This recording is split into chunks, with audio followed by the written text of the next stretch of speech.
Lithuania says it will take all the necessary measures to protect its airspace after a series of air balloons created severe disruptions. The incident follows drone incursions into Romania, Denmark, Poland, and Estonia, all of which is putting the European Union on high alert.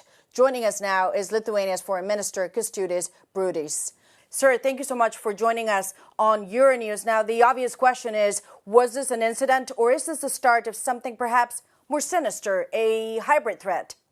We stopped treating it as the incident. There are too many of those, and the Belarusian regime is in a full control of the situation on their side of the border.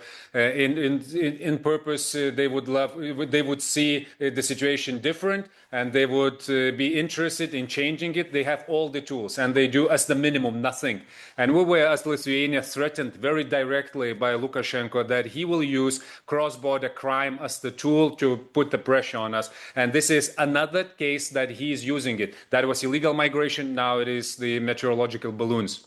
And can we ask you, of course, the government has said that it will shoot them down, that it would also consult with NATO and European allies. But I wonder, when it comes specifically to the balloons, do you know what's in it? Did you have time to assess them? And what's the conclusion so far?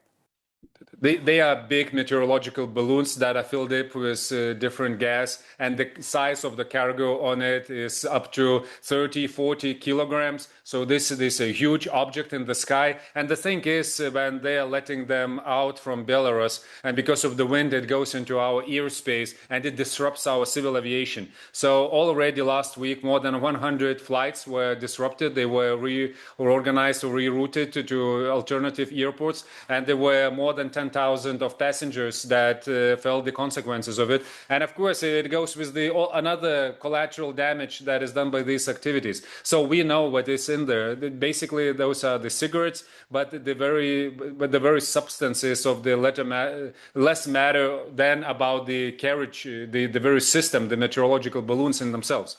And can I ask you, you have said that when European leaders stayed together, dictators back down. Obviously, that's a reference to Lukashenko. Just very simply, do you want to see more sanctions in Belarus, and are you going to get them?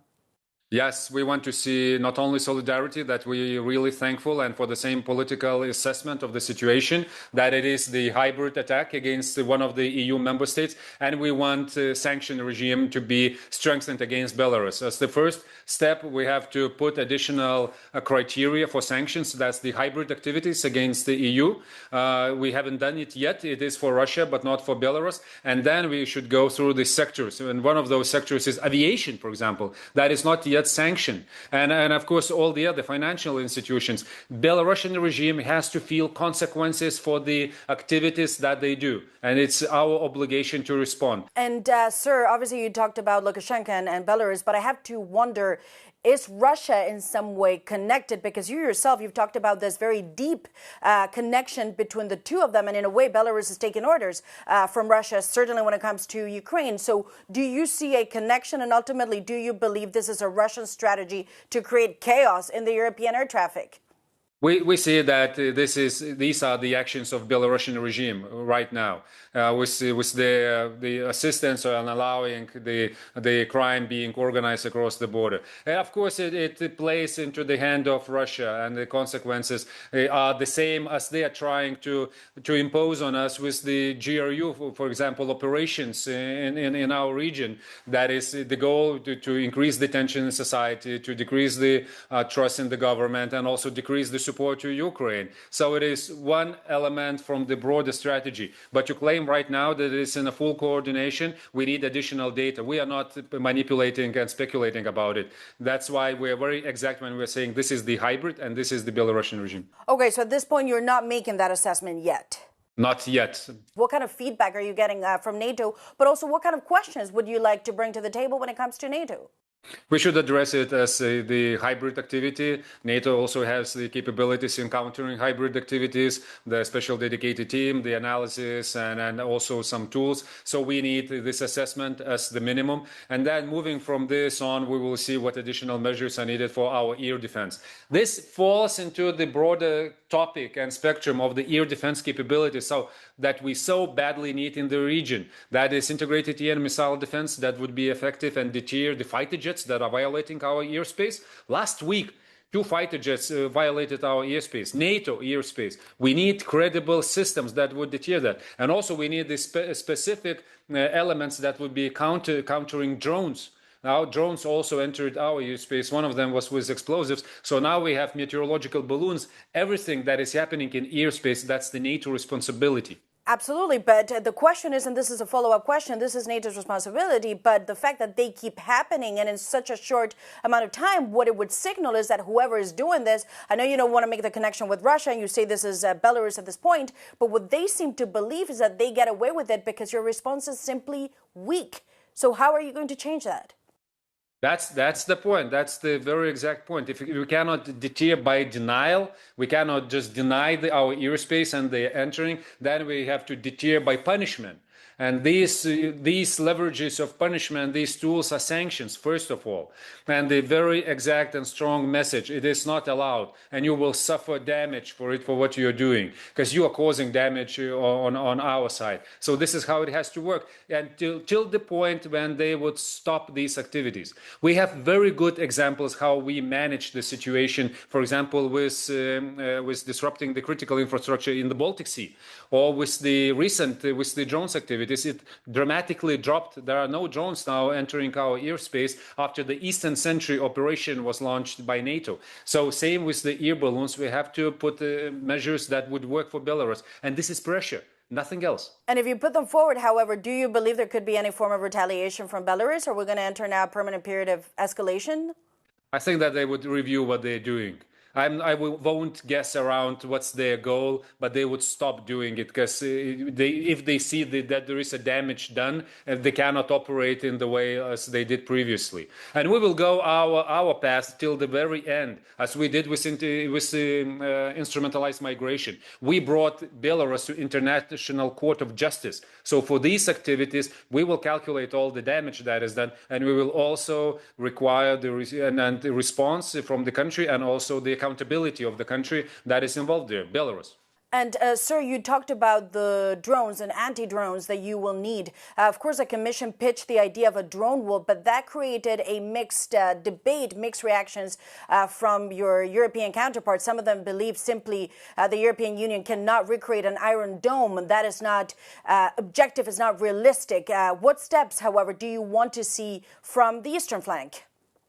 It has to be strengthened, and resilience has to be built here on the eastern flank. I would prefer to call it the front line because of the so many activities that are happening here. If we cannot deter it, then we are moving to through the spiral of escalation to another level, and that another level can be very hot. And we want to avoid this. So it's much cheaper to build the deterrence in a peacetime than to build the capabilities and reserves and everything that is needed for the wartime. So we have to invest now. We have the good initiatives, good flagship projects. One of them is counter-drone wall. Also we have the Eastern Flank Watch initiative coming from Commission. We have to implement it. And if someone has doubts why to invest here, then that person or that country will see the consequences in their land, because it will go deeper into the Europe. So it's time to invest it here and to build the resilience that can be then copied elsewhere in the continental Europe. And do your European counterparts understand that? Because when the idea of the drone wall was presented, some of the southern European countries said it's not just about the eastern flank. This is a full project and it also has to include the south. So I wonder, do you feel 100% supported by everyone around the table, or is this something that's getting lost in translation here?